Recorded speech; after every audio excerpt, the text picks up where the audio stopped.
Hello students, in our syllabus for applied chemistry we are having 3 units. Among them synopsis or videos for third unit I have already shared. This video includes overall chapter in short. In the same way I am providing videos for rest of the 2 units also. Today I am providing video for metals, alloys, cement, refractories and refractory materials. This video is a short synopsis of overall content of the chapter. So first we will focus on metal. Metals, as you know, metals are the element which does not occur in free form. Why? Because they have tendency to lose electron, and as they have tendency to lose electrons, so they form cation, and a cation is always surrounded by anion. Hence they occurs in nature in the form of combination of cation and anion, that is minerals. Some common minerals are oxides, sulfides, sulfates, phosphates, chlorides, carbonates, etc. And from them we need to separate metal. The mineral from which metal is extracted easily is ore. Ore, that is a mineral from which metal is extracted easily and economically. The unwanted material associated with ore is gangue. Sometimes to separate gangue from ore we need help of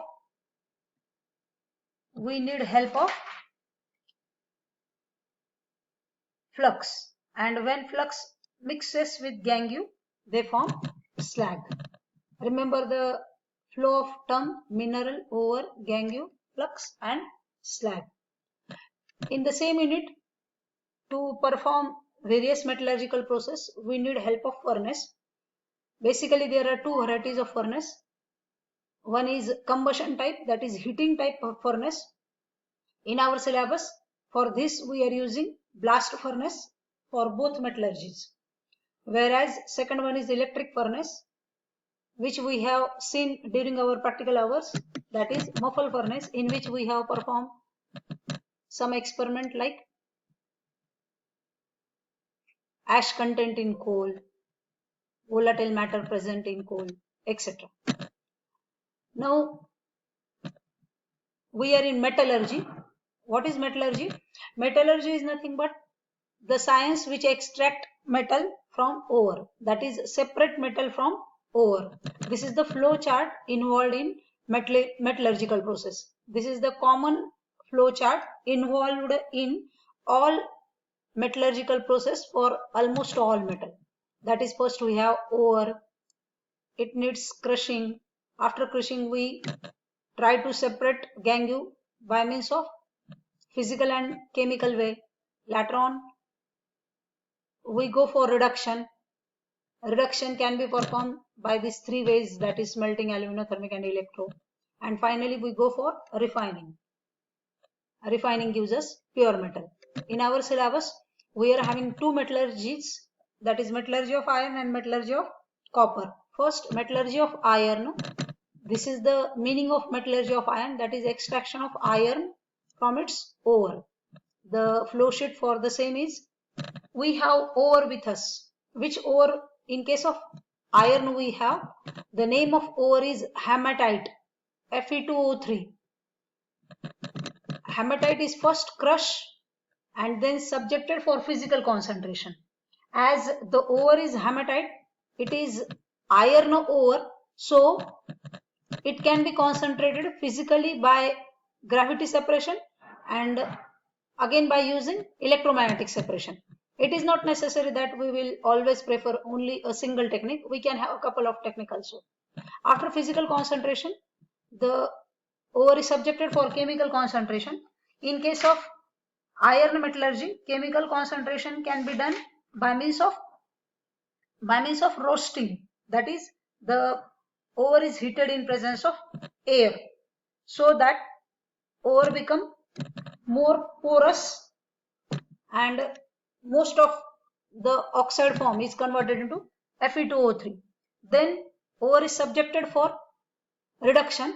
In case of reduction, remember, reduction in metallurgy of iron is performed by means of smelting. What is smelting? Smelting is conversion of iron oxide into iron by using coke powder as a reducing agent. Got it?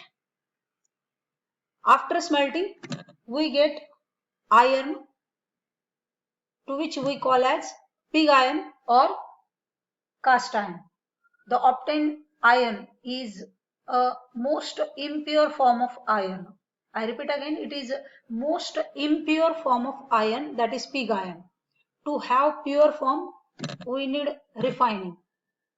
Furthermore, you remember, wrought iron is most pure form of iron. Wrought iron is most pure form of iron. Now we are moving for second metallurgy, that is extraction of copper from its ore, metallurgy of copper. Again, an overview on the copper metallurgy. First we have ore with us. Which ore is this? In case of copper metallurgy, the ore is copper pyrites. The ore is copper pyrites. Formula for copper pyrite is CuFeS2. First it is crushed and then subjected for physical concentration. As the ore is sulfide ore, so physical technique used is focused one, that is froth flotation. That is froth flotation technique is only for sulfide ore. Then it is subjected for chemical concentration. Again, chemical concentration in case of copper metallurgy is also done by roasting. In roasting, most of the impurities like sulfur is removed as sulfur dioxide, arsenic and antimony are removed as their volatile oxides, and copper pyrite decomposes into cuprous sulfide and ferrous sulfide, that is Cu2S and FeS. And then furthermore, with roasting, it finally converts into Cu2O and Fu. After roasting, the ore is subjected for reduction. Reduction here also performed by means of smelting. Again, smelting, that is reduction of ore into its metal by using coke powder as a reducing agent. But remember guys, in case of smelting for copper metallurgy, we don't get copper directly, but we get matte. We get matte. What is matte? Matte is nothing but mixture of molten Cu2S plus FeS. Cu2S plus FeS is matte. Obtained matte is then subjected for next process, that is bessemerization. In bessemerization, the matte is heated by using some amount of flux with a supply of blast of sand and air. Cu2S and FeS by means of partial oxidation and finally reduction converted into copper. The obtained copper after bessemerization is called as blister copper. Blister copper, which is around 98% pure. It can be used for making home appliances, utensils, etc. But if you want copper for electrical conduction, you need extra pure form of copper and it needs refining. So remember guys, refining of copper is done by electro-refining. Electro-refining gives us 99.99% pure copper. This is all about copper metallurgy. Now we are moving for properties of metal. That is,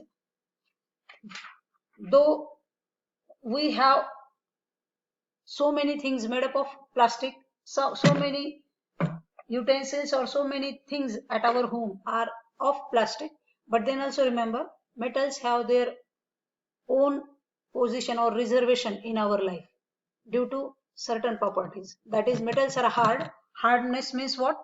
That is, it resists penetration, it resists abrasion. Next one is ductility, ability to form wire. fine wires, thin wires. Malleability. Malleability is nothing but ability to form sheets, thin sheets. Tensile strength, ability to carry load without breaking. Ability to carry load without breaking. Next one is toughness. Toughness is metal have tendency to resist shocks, repeated shocks without breaking. Next one is weldability. Two metal pieces can be welded by means of heating, by bringing their two ends near to each other in molten stage. Next, metals are castable, that is ability to give predetermined shape to a piece of metal by means of pouring molten metal in a mold. Next is metals are machinable. Machinability means ability to respond cutting tools or ability to produce desired shape. This is nothing but machinability. Next is fatigue. Metals have fatigue. Fatigue is nothing but weakening of metal caused due to repeated shocks or repeated vibrations or repeated load. Some part of metal get stress, we say that metal is suffering through fatigue. Next is soldering, that is joining of two metal pieces by using non-ferrous alloy below 400 degrees centigrade. Brazing, again the process of joining two metal pieces by using non-ferrous alloy above 400 degrees centigrade is brazing. Next is refractoriness. Refractoriness is nothing but metal have tendency to resist extraordinary high temperature and wear its surface as it is. That is refractoriness, ability to stay as it is at a high temperature. Next is specific heat. Specific heat is nothing but ability of metal to absorb or release energy. Ability of metal to absorb or release energy is specific heat. Other than this also, metal have properties like specific gravity, metals are lustrous, they have bright surface, etc. Now, next is alloys. As metal, due to certain property or extent of properties to some more extent, and in some cases they are some to some less extent, like metals are too much malleable and ductile, metal suffers through corrosion. Hence, pure metal find limited application. Hence, they are converted into alloys, and whatever metal we use at our home, they are not a pure metal, but we use alloy. So, what alloys are? It is a mixture of two or more elements. One of them is essentially a metal. Alloys are prepared to have better corrosion resistance, to lower melting point, to improve hardness, to improve castability, to modify color, to change chemical reactivity, to reduce malleability and ductility. Preparation methods for alloy. Famous preparation methods for alloy is fusion and other is nothing but compression. For example, I can explain for brass, that is brass is alloy of copper and zinc. So the metal with higher melting point is melted first and other component with lower melting point are mixed thoroughly. The mixing result in formation of alloy. Now we are moving for classification of alloy. Basically alloys are classified into two categories, ferrous alloy and non-ferrous alloy.